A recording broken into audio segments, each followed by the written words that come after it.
Two of them trapped in the spawn.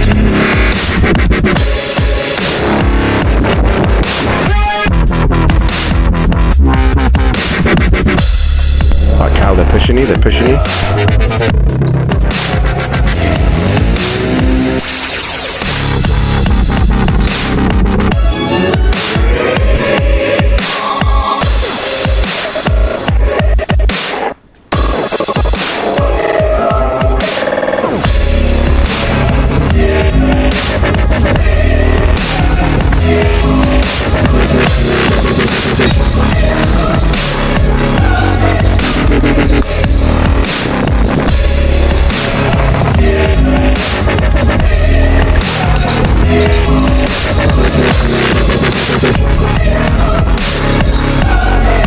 Good job, guys.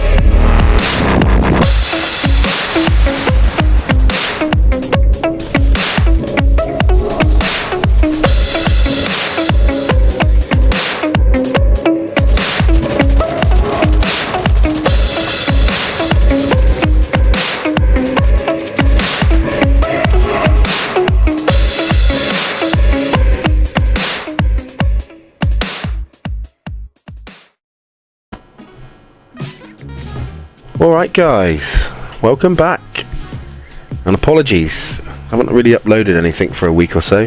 No particular reason, I've still been playing the game, just not really had any builds to upload, which is why I started venturing into builds or gear sets that I haven't really used before in PvP, and that's when I stumbled across Ongoing Directive. Now I've used it in PvE content before, but never for PvP. Now as you've seen in the footage before this, you can actually proc the hollow point rounds from Ongoing Directive by jammer pulsing enemy skills, which actually makes it quite easy to get hollow point rounds. And once you get them, you do actually hit quite hard, and the status effects that you do is actually still quite decent.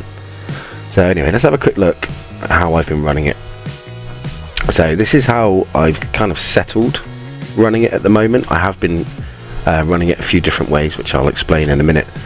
But this is the way I found it to work best for me. So we started off with the technician specialization, so that we can use the laser pointer for the Kingbreaker. Now I know really you should be using a weapon with sadist, obviously, for the bleed damage.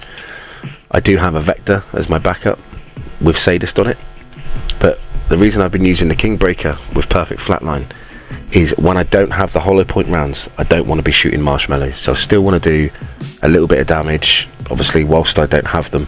So that's where the Kingbreaker is coming in quite key for me at the moment. So let's have a look at Ongoing Directive. So as you can see, for 2 pieces you get 15% status effects. For 3 pieces you get 30% reload speed, which is actually pretty nice for PvP content. The reload speed does help a lot. And then for 4 pieces you get the rules of engagement, which is killing a status affected enemy grants you hollow point ammo for your weapon. Now what hollow point ammo is it amplifies your weapon damage by 20%, and it applies bleed effect to the enemies. And with the chest piece, it turns that 20% into 35% amplified damage, which is good. Like it sounds, it's pretty good. Now with the backpack increases the bleed effect by 50%, which means that they will bleed for 50% longer. So if you damage somebody, you make them bleed, they're going to bleed 50% longer than they would have done without the backpack. And it also increases the bleed damage, so the actual tick from the bleed, by 100%. So if your bleed tick was 40%, 40,000, with the backpack it would turn that into 80,000. So it is actually quite good. Now, like I said, I have tried this a few different ways. So I tried running the holster, knees, gloves, chest, and then I was running the Anarchist cookbook with Perfectly Wicked on it and Coyote's mask. Still works quite well. It doesn't make the status great. You kind of start edging this build towards more of a DPS build, which is fine, but it's not the best way to run a DPS build. You're not going to compete with a standard DPS build. So what I like about this build is it still hits quite hard, but the status effect really is quite good. It does make people panic, and it does finish kills off. It does finish enemies off. Let's have a quick look here. So we're on elite. So just standard, we're hitting for like 270. Then if I get the enemy to pulse, 324. So how we proc the hollow point rounds, like I say, in PvP, what you can do is you can jam a pulse, an enemy skill, and when you take that skill out, what it's going to do is it's going to give you the hollow point rounds, and then every time if you get a kill with hollow point rounds, then it will refresh and you'll get a full magazine of hollow point rounds.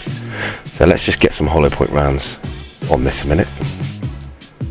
So what we need to do is we need to kill a status affected enemy, and as you can see that we have the hollow point rounds.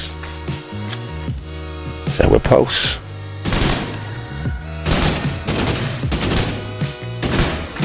And there we go, and as you can see that bleed is about 80,000. Now obviously in PvP that does drop down. I think it's closer to 40,000 in PvP. But as you can see, it does give you quite a bit of amplified damage. It does make it quite good. But yeah, I mean, again, this is just a template. Try the gear set out, try running it how you think is best, try different things, and let me know in the comments below if you've managed to improve it, or you think it's a completely terrible build. Just secondly guys, I am part of a Discord. It's quite a large Discord, about 1,450 members now at the moment. We are trying to branch out into more PvP content, so if you're a PvP player and you're looking for a home and you want to get into a clan and you want to do some PvP content, I'll leave a link in the description for the Discord. And also we do daily raids and stuff like that. We have like veteran raids, we have teaching raids. It's just a really good bunch of guys. But anyway, until next time guys, thanks very much, bye.